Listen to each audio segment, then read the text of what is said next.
Jaya Radha Madhava Punya Bihari.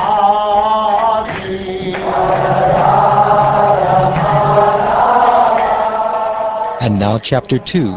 Maharaj Nimi meets the 9 Yogendras.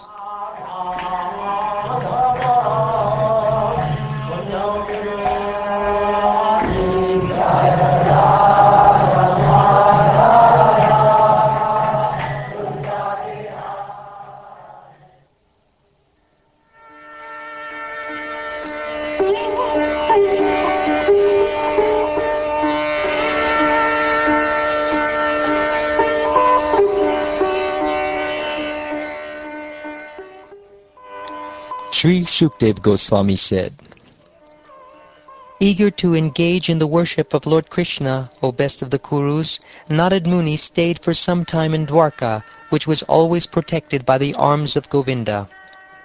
My dear king, in the material world, the conditioned souls are confronted by death at every step of life.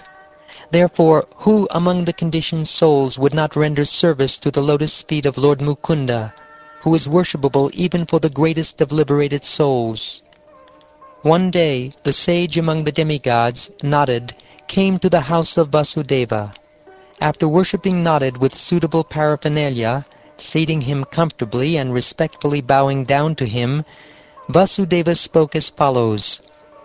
My lord, your visit, like that of a father to his children, is for the benefit of all living beings.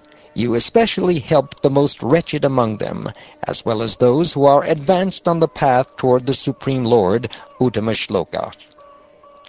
The activities of demigods lead to both misery and happiness for living beings, but the activities of great saints like you, who have accepted the infallible Lord as their very soul, result only in the happiness of all beings. Those who worship the demigods receive reciprocation from the demigods, in a way just corresponding to the offering. The demigods are attendants of karma, like a person's shadow, but sadhus are actually merciful to the fallen. O Brahman, although I am satisfied simply by seeing you, I still wish to inquire about those duties which give pleasure to the Supreme Personality of Godhead. Any mortal who faithfully hears about them is freed from all kinds of fear. In a previous birth on this earth, I worshipped the Supreme Lord, Ananta, who alone can award liberation.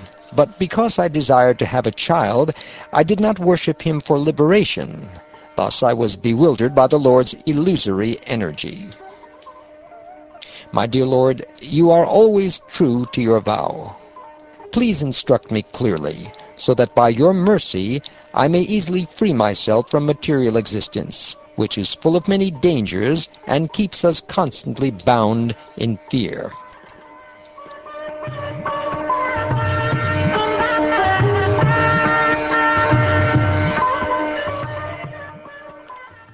O king, Devarshi Narad was pleased by the questions of the highly intelligent Vasudeva. Because they suggested the transcendental qualities of the Supreme Personality of Godhead, they reminded Narad of Lord Krishna. Thus Narad replied to Vasudeva as follows. He said, O best of the Sattvatas, you have quite correctly asked about the eternal duty of the living entity toward the Supreme Lord. Such devotional service to the Lord is so potent that its performance can purify the entire universe.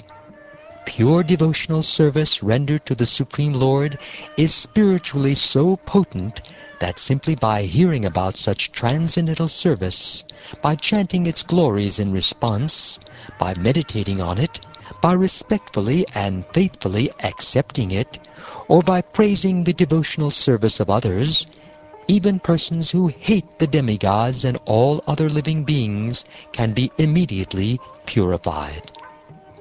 Today you have made me remember my Lord, the supremely blissful personality of Godhead, Narayan. The Supreme Lord is so auspicious that whoever hears and chants about him becomes completely pious. To explain the devotional service of the Lord, sages have related the ancient history of the conversation between the great soul, King Videha, and the sons of Rishabha. Swayambhuva Manu had a son named Maharaj Priyavrata, and among Priyavrata's sons was Agnidra. From Agnidra was born Nabi, whose son was known as Rishabhadeva. Sri Rishabhadeva is accepted as an expansion of the Supreme Lord Vasudeva. He incarnated in this world to propagate those religious principles that lead living entities to ultimate liberation. He had 100 sons, all perfect in Vedic knowledge. Of the 100 sons of Lord Rishabhadeva, the eldest, Bharat, was completely devoted to Lord Narayan. It is because of Bharat's fame that this planet is now celebrated as the great Bharat Varsha. King Bharat rejected this material world, considering all types of material pleasure temporary and useless. Leaving his beautiful young wife and family, he worshipped Lord Hari by severe austerities and attained the abode of the Lord after 3 lifetimes. 9 of the remaining sons of Rishabhadeva became the rulers of the 9 islands of Bharatvarsha, and they exercised complete sovereignty over this planet. 81 sons became twice-born Brahmins and helped initiate the Vedic path of fruitive sacrifices, or karma kanda. The 9 remaining sons of Rishabha were greatly fortunate sages who worked vigorously to spread knowledge of the absolute truth. They wandered about naked and were very well versed in spiritual science. Their names were Kavi, Havir, Antariksha, Prabhuda, Pipalayana, Avirotra, Drumala, Chamasa, and Karabhajana.